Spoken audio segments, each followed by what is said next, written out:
ሰላም ጤና ይስጥልን። የተወደዳችሁና የተከበራችሁ የጽናት ሚዲያ አድማጭ ተመልካቾቻችን እንደምን አድራችኋል?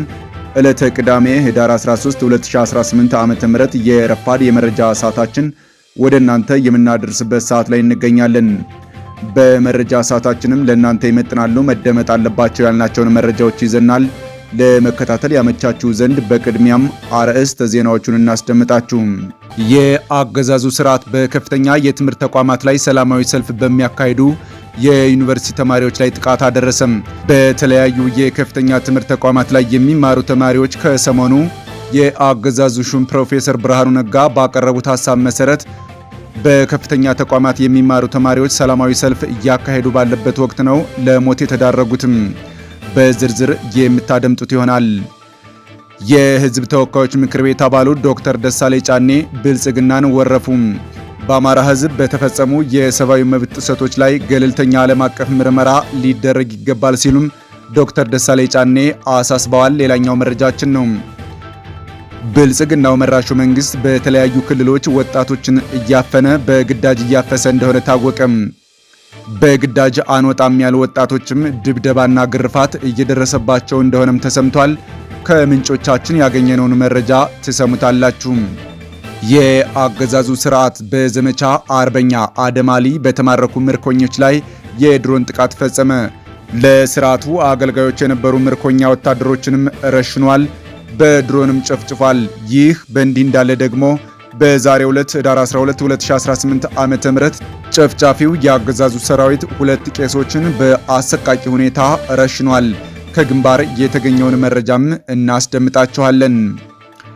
አሜሪካ ማስጠንቀቂያ ወጣች። ወደ ኢትዮጵያ ስትሄዱ ጥንቃቄ ካላደረጋችሁ ለሚደርስባችሁ ማንኛውም ችግር ኃላፊነት አልወስድም ብላለች። በሌላ በኩል ደግሞ የኢትዮጵያ ሕብረተሰብ ጤና ኢንስቲትዩት በማርበርግ ቫይረስ ህይወታቸው ያለፉ ሰዎች አስከሬንን ለቤተሰብ አይሰጥም ብሏል። ትሰሙታላችሁ። የተወደዳችሁና የተከበራችሁ አድማጭ ተመልካቾቻችን አብራችሁን ስትቆዩ እነዚህንና ሌሎች አጫጭር ወሳኝ መረጃዎችን የምናስደምጣችሁ ይሆናል። ሰናይ ቆይታ ይሁንላችሁ።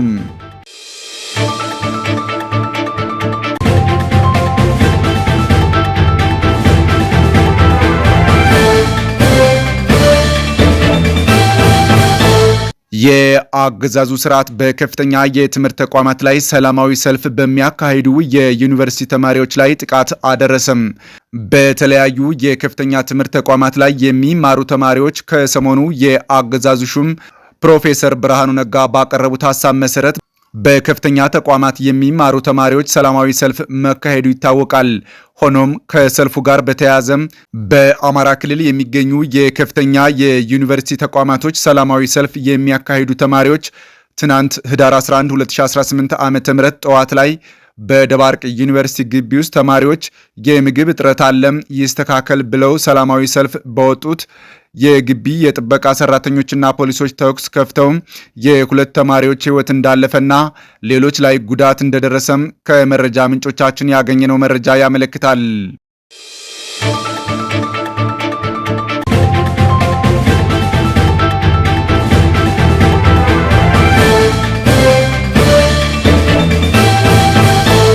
የአገዛዙ ስርዓት በዘመቻ አርበኛ አደማሊ በተማረኩ ምርኮኞች ላይ የድሮን ጥቃት ፈጸመ።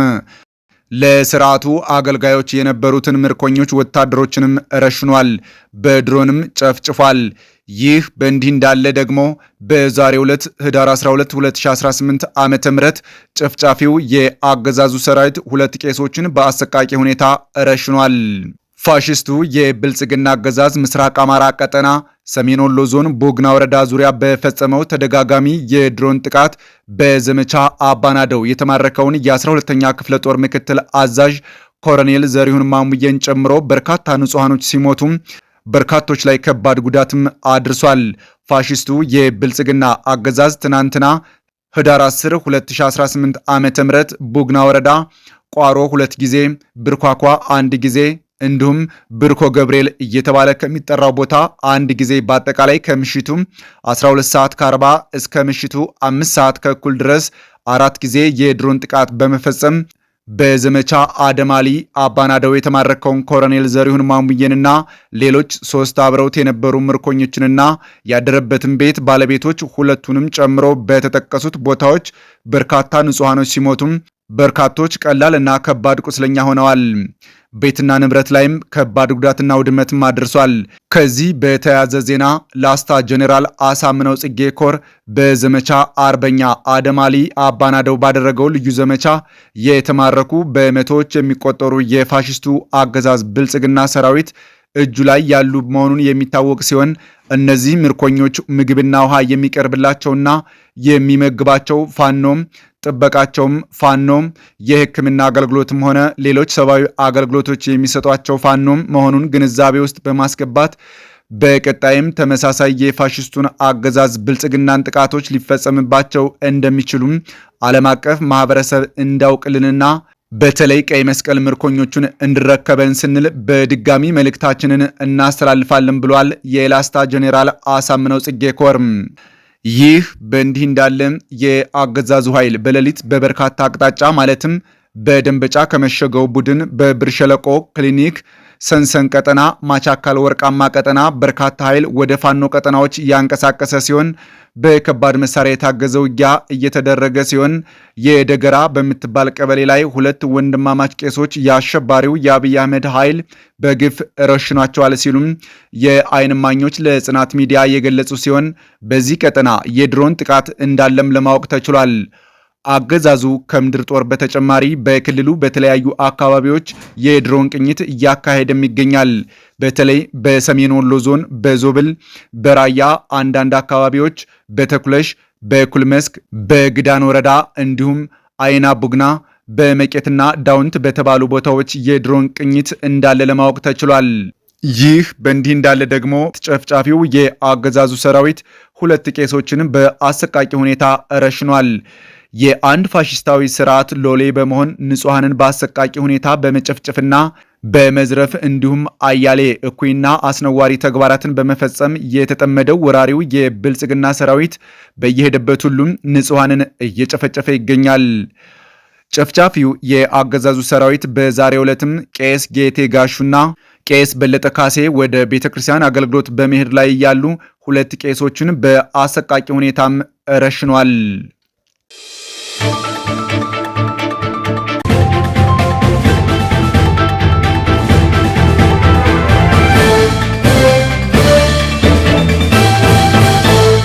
ብልጽግናው መራሹ መንግስት በተለያዩ ክልሎች ወጣቶችን እያፈነም በግዳጅ እያፈሰ እንደሆነ ታወቀም። አገዛዙ በእርግጥም ለዓመታት ወጣቶችን እድሜያቸው ለውትድርና ያልደረሱ ህፃናትን ጭምር ከተለያዩ የሀገሪቱ ክፍል በግዳጅ እያፈሰ ወደ ጦርነት እሳት እየማገደ ቁጥራቸው በውል የማይታወቅ እልፍ የድሃ ልጆችን አስጨርሷል። ወላጅ እናቶችና ቤተሰቦች ልጆቻችን የት ናቸው ብለው የመጠየቅ መብት እንኳን አይፈቀድላቸውም። የአገዛዙ ፖሊስና ደንብ አስከባሪ ተቆጣጣሪዎች የድሃ ልጆችን አፍነው ከወሰዱ በኋላ ቤተሰቦቻቸው ልጄ ለአቅመ ውትድርና አልደረሰም፣ በዚያ ላይ ያለ ፍላጎቱ ነው ተገዶ የተወሰደው ወዘተ ለሚለው ጥያቄ ምላሻቸው ልጆቻችሁ እንዲለቀቁ ከፈለጋችሁ ከ50 ሺህ እስከ 100 ሺህ ብር ካልከፈላችሁ አንለቅም በማለት የታፋኝ ቤተሰቦችን በማጎሳቆል ያባረሯቸዋል። እናት የልጆቿን ሕይወት ባጭር እንደቀራ አስባ ተስፋ ከመቁረጥ ውጭ ምንም አይነት መፍትሄ እንደማታመጣ አውቃ እያነባችም ትኖራለች። ይህ መፍትሄም የታጣለት የአገዛዙ የአፈሳ ጉዳይ ዛሬም በእጅጉን ተባብሶ መቀጠሉ ከተለያዩ ክልሎች መረጃዎች እየወጡ ይገኛል። በቤኒሻንጉል ጉሙዝ ክልል አሶሳ ከተማ ላይ ትናንት ዳር 5 2018 ዓ.ም ጀምሮ እስከ ዛሬዋ ቀን ድረስ ከፍተኛ የሆነ አፈሳ በአገዛዙ ፖሊስና ደንብ አስከባሪ ቅጥረኞች ወጣቶች፣ ሴቶች፣ በእድሜ የገፉ እንዲሁም እድሜያቸው ለውትድርና ያልደረሱ ህፃናትን ጭምር በግዳጅ አስገድደው እያፈሱ ወደ ወታደር ካምፕ እያስገቡ እንደሆነም ስማቸውን እንዳይጠቀስ የፈለጉ የአካባቢው ነዋሪዎች ለጽናት ሚዲያ መረጃውን አድርሰዋል። ነዋሪዎች በቆይታቸውም በብልጽግናው አገዛዝ የግዳጅ አፈሳ ምክንያት በነፃነት መንቀሳቀስና ማህበራዊ ኑሯችን መኖር አልቻልንም፣ ከቤት እንኳን ወጥተን ወደ ሱቅ መሄድ፣ የተለያዩ የባልትና ግብዓቶችን አለማግኘታችን ለከፍተኛ ችግር ዳርጎናል ሲሉ ለጣቢያችን ቅሬታቸውን ያቀርባሉ። የብልጽግናው መንግስት በበኩሉ በተለያዩ የፕሮፓጋንዳ የሚዲያ መሳሪያው ምንም አይነት አፈሳ አላደረግንም፣ ወደውና ፈቅደው ነው የሀገር መከላከያ ሰራዊትን የሚቀላቀሉት፣ ይህ ሁሉ የጠላትና የአሸባሪ የሐሰት ወሬ ነው በማለት ውሃ የማያነሳ ማስተባበያም እየሰጠ ይገኛል። ይህ በእንዲህ እንዳለ በኦሮሚያ ክልል በመርቲ ወረዳ አቦምሳ ከተማ በናዝሬትና በሐረርጌ በተለያዩ አካባቢ እንዲሁም በሁሉም ክልል በሚባል ደረጃ በዚህ ወራት ብቻ ቁጥራቸው በውል የማይገመት እድሜያቸው ለውትድርና ያልደረሱ ህፃናትን በእድሜያቸው የገፉ ዜጎችን በግዳጅ ታፍሰው በብልጽግናው ስርዓት አስፈጻሚ መንግስት ተወስደዋል።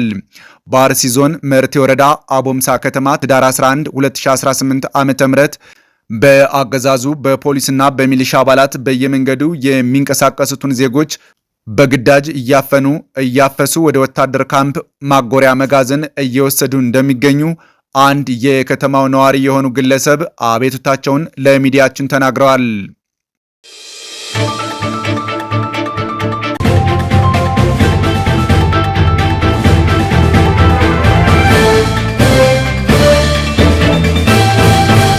የህዝብ ተወካዮች ምክር ቤት አባሉ ዶክተር ደሳለኝ ጫኔ ብልጽግናን ወረፉም።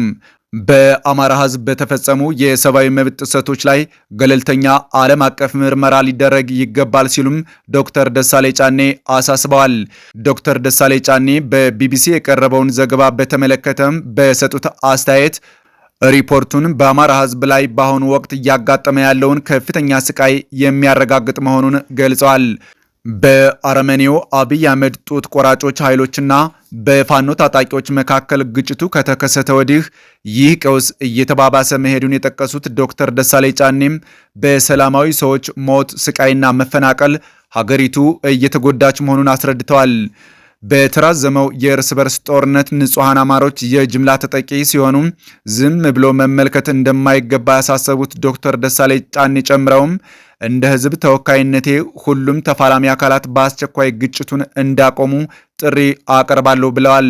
እንዲሁም በክልሉ ውስጥ ለተፈጸሙት የሰብአዊ መብት ጥሰቶች በሙሉ በአስቸኳይ ገለልተኛ ዓለም አቀፍ ምርመራ ተደርጎ አጥፊዎች ተጠያቂ እንዲሆኑም አሳስበዋል።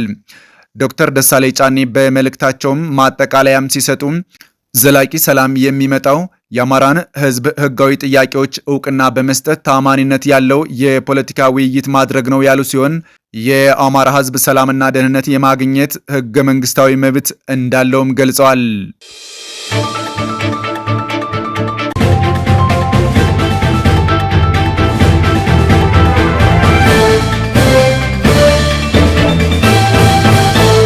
አሜሪካ ማስጠንቀቂያ ወጣችም።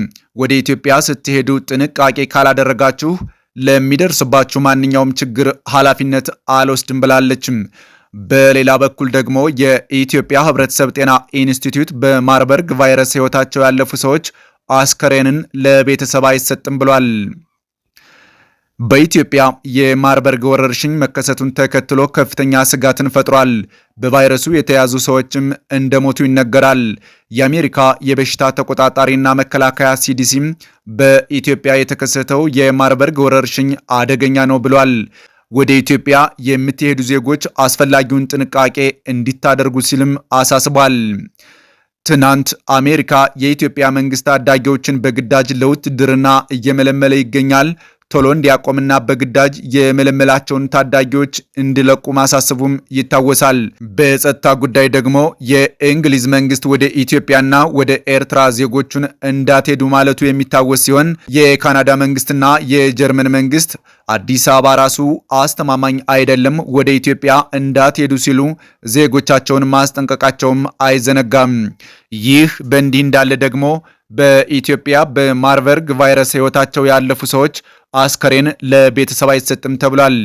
የጤና ሚኒስቴርና የህብረተሰብ ጤና ኢንስቲትዩት የበሽታውን ስርጭት ለመግታት ጥብቅ ደንቦችንም አውጥቷል።